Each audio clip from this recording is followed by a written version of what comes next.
Paul Hughes, a talented sculptor with a vision so hard, only he can carve it. Having a long lineup of successful projects, he is in no way short of maintaining his significant notoriety by his ambitious repertoire. Skilled in ice, he remains active in various ice and winter festivals in the upper Midwest. Let's take a closer look.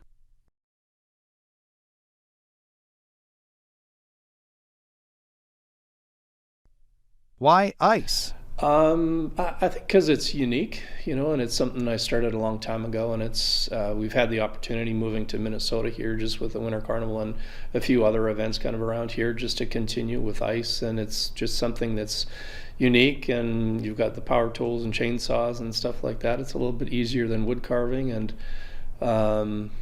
just a unique thing that we do.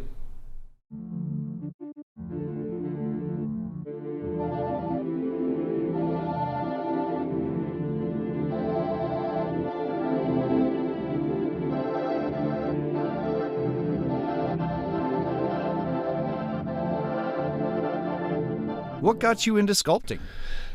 Culinary arts program.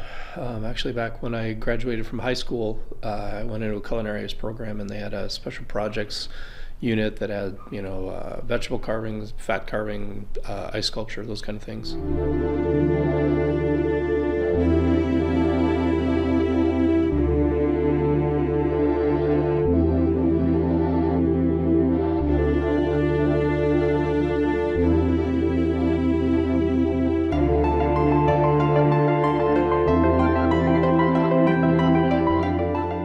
What inspires you to sculpt? Pretty much anything and everything. So we're always kind of on the lookout for, something that would be kind of neat in ice. And so all throughout the year, you're kind of looking at a whole bunch of different things.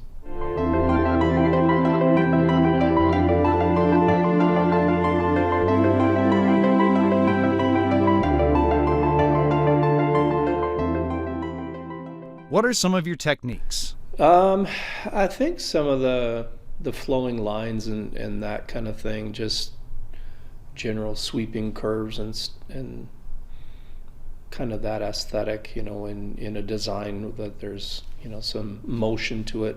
I think getting motion in something is really critical to making it kind of stand out.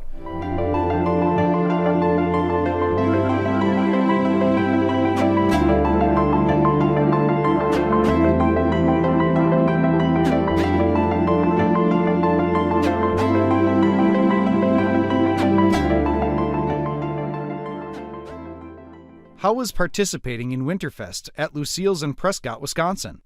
I think it was good. It's kind of their second year of holding that event, and a good friend, the chef at Lucille's there, he's been carving at the Winter Carnival for years. So that's kind of how we got involved in that particular event, and it's just nice when a small town can kind of come together and put some art up for people, and we come down and have a good afternoon and a good meal, and meet friends again that you kind of see throughout the carving season. So it's always fun.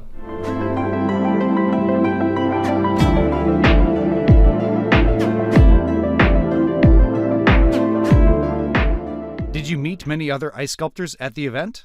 A lot of locals. So there's kind of that local contingent, and then just the Facebook groups that are amazing out there. And then last year we were able to go to a carving sculpture event out in Pennsylvania there. So we were able to learn from Steve and Heather Bryce, and that was kind of a phenomenal experience. They're just world-class ice sculptures. So anytime you can kind of rub elbows with elite sculptors and kind of learn tips and tricks from them, it's really neat. So you're always learning, and you can learn stuff from almost everybody you carve with or carve by.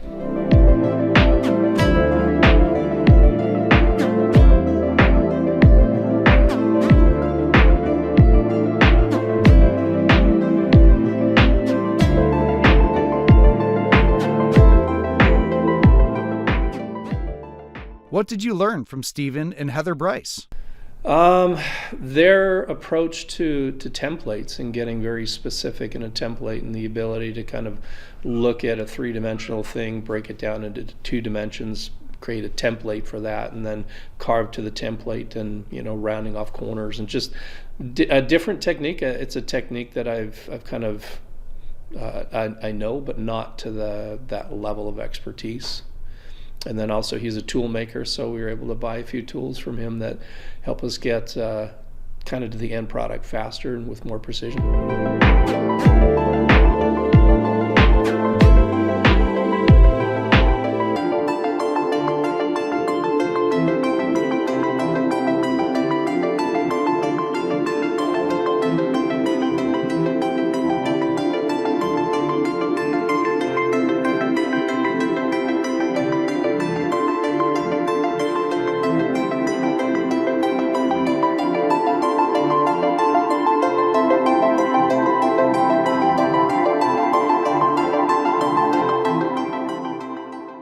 Tell us more about some upcoming events. I haven't thought too far into next year, but this year we've got the St. Paul Winter Carnival, so we'll do the multi-block there. We've got 2 entries in the single block carvings, which is a 5-hour 2-block carving on Sunday, and then we'll also do some carvings for the children's hospital as well this year. Just kind of the kids submit a design, and then we carve that for them. And then the weekend after that, we're actually sculpting snow up in Ely, Minnesota. And then that kind of rounds out for this year. There's a couple other festivals that didn't materialize this year. We've done stuff up in Detroit Lakes or Ham Lakes, but we don't venture too far out of Minnesota just yet.